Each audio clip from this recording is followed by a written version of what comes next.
Il s'est tenu à Abidjan un atelier de validation sur les données relatives aux redevances pour occupation des terrains industriels.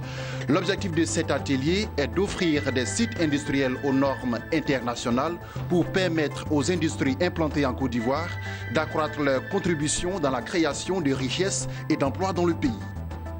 Une semaine après le début des cours à l'Université de Mans, plus de 1000 dortoirs et un minibus sont désormais disponibles. Bonsoir à tous et à toutes. Merci de suivre les informations sur la chaîne de l'économie Business 24 Africa.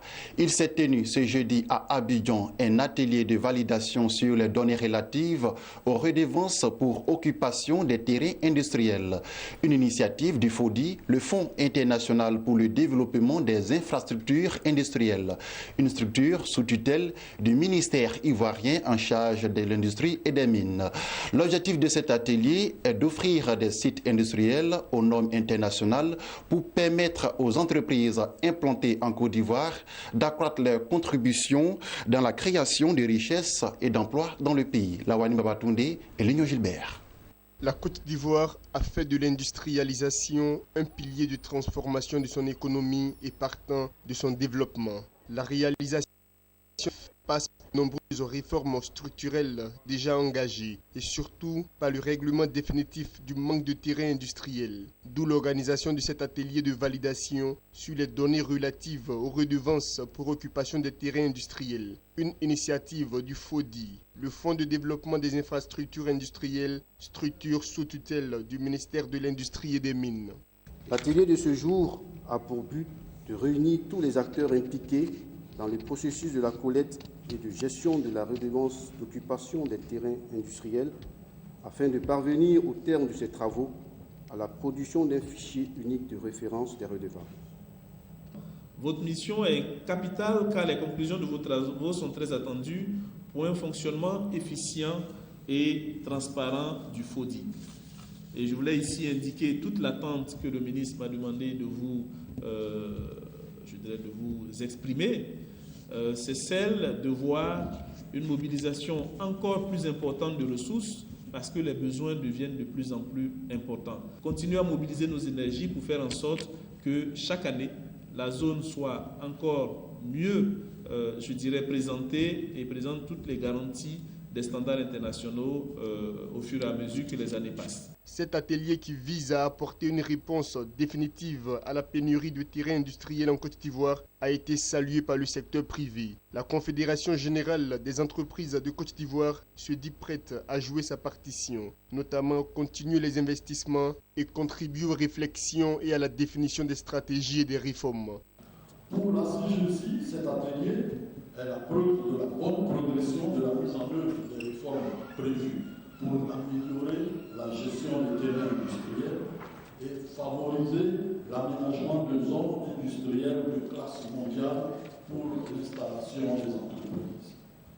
Nous espérons que ces actions en faveur du développement industriel se poursuivront en concertation avec le secteur privé pour l'atteinte des objectifs visés à l'horizon 2020, à savoir accroître de manière significative la contribution du secteur industriel au produit intérieur brut de la Côte d'Ivoire. Le Fonds de développement des infrastructures industrielles, FODI, est une des réformes de la nouvelle politique industrielle engagée par l'État ivoirien. Créé en 2014, il a pour mission la mobilisation des ressources et le règlement des dépenses relatives aux opérations liées aux infrastructures industrielles. Il a à son actif la réhabilitation de la zone industrielle de Yopougon, l'aménagement d'un nouveau site industriel sur l'autoroute du Nord et la purge des droits coutumiers aux propriétaires terriens. Les étudiants affectés à l'Université de Mans dans l'ouest de la Côte d'Ivoire peuvent pousser un ouf de soulagement. En effet, le problème de transport et de logement qui perturbait leur quiétude semble avoir trouvé une issue favorable. Plus de 1000 dortoirs et un minibus sont désormais disponibles. C'est un reportage de Théodore Kanga, notre correspondant dans la région du Guémont. Le reportage est commenté par Marie-Josée Kwasi. La politique de restructuration et de décentralisation des universités publiques de Côte d'Ivoire a vu la création de celle-ci. Le début des cours qui concrétise la réalisation de cette volonté du chef de l'État Alassane Ouattara a eu lieu le lundi 6 février dernier.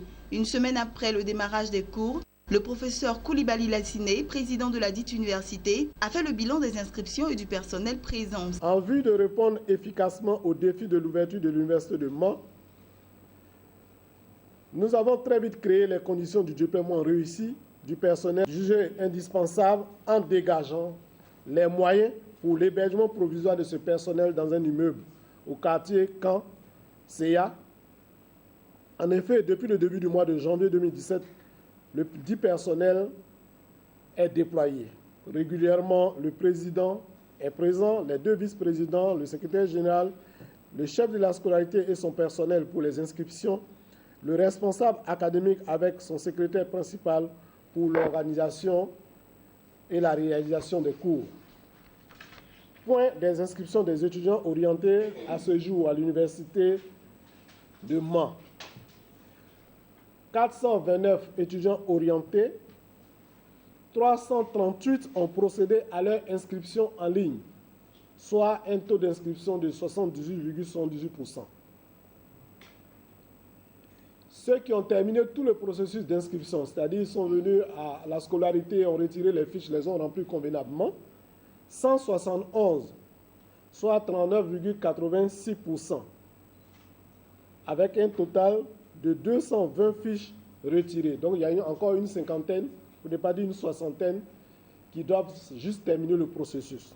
Parlant du découpage académique, le président Koulibaly Lassiné a indiqué que le premier semestre part de février à fin avril et le second semestre de mai à fin juillet 2017. Ce conformément au système LMD. Pour y parvenir, il a fait savoir que le programme des cours se fera de façon hebdomadaire afin de circonscrire la formation dans le temps. Des étudiants approchés n'ont pas caché leur joie d'être parmi les premiers pensionnaires de l'université de Mans. Toutefois, ils ont émis quelques préoccupations relatives à leurs conditions de vie. Bon, je trouve l'université de Mans agréable puisqu'il n'y a pas trop de manifestations ici, je dirais, différemment de celui d'Abidjan. Donc, on se réjouit au fait. L'université de Mans, l'ambiance est parfaite. Au niveau des difficultés, nous pouvons mentionner le problème de logement d'abord, parce que nous venons d'ailleurs, nous n'avons pas eu le bac à Mans. Ensuite, le problème du déplacement, le transport, il est coûteux, au fait, il est coûteux. 600 francs aller-retour, et puis on doit se nourrir. Les restaurants ne sont pas encore finis, donc c'est coûteux. Face à ces inquiétudes, le président a noté que des avancées notables ont été acquises pour leur hébergement et transport. C'est pourquoi a-t-il invité les étudiants retardataires à finaliser leur inscription. Nous voulons dire à tous les étudiants, parce que nous notons près de 78% d'inscrits en ligne, et qu'il faut venir terminer rapidement les inscriptions physiques, que les cours ont commencé et que ceux qui sont orientés en année prépa, après un mois de cours, ce sera difficile pour eux de rattraper. Et comme il n'y a pas de rattrapage de cours à l'Université de Mans, nous demandons que tout le monde s'attelle afin de venir terminer le processus et de suivre avec leurs amis. Tout est fonctionnel.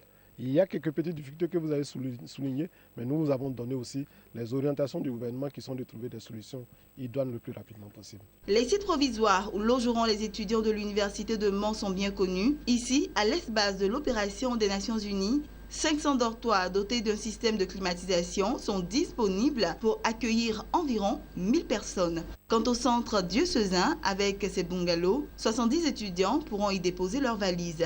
Dès le début du mois de mars, les étudiants de l'université de Mans devraient être logés et transportés. Rendons-nous maintenant au Mozambique, cette fois en bref et en images, où la Banque mondiale va débourser plus de 216 millions d'euros en faveur d'un projet de développement agricole et rural intégré au pays. C'est ce qu'a annoncé le ministre mozambicain en charge du développement rural, de l'environnement et du foncier. Baptisé Sustenta, ce projet vise à stimuler la production des petits agriculteurs ruraux mozambicains et ambitionne de lutter contre la pauvreté dans les zones rurales. Toujours en bref, depuis la découverte par Eni du plus important gisement gazier de la Méditerranée en Égypte, la majorité des compagnies pétrolières internationales ont manifesté leur désir d'y intensifier leurs investissements. En effet, les travaux exploratoires menés par le groupe italien font état d'un potentiel gigantesque dans l'offshore égyptien. Une bonne nouvelle pour le gouvernement égyptien qui espère attirer rapidement des investissements étrangers dans plusieurs zones déjà délimitées et faisant l'objet de nombreux appels d'offres internationaux. Voilà, c'est ce que nous refermons ce journal. Merci de nous avoir suivis.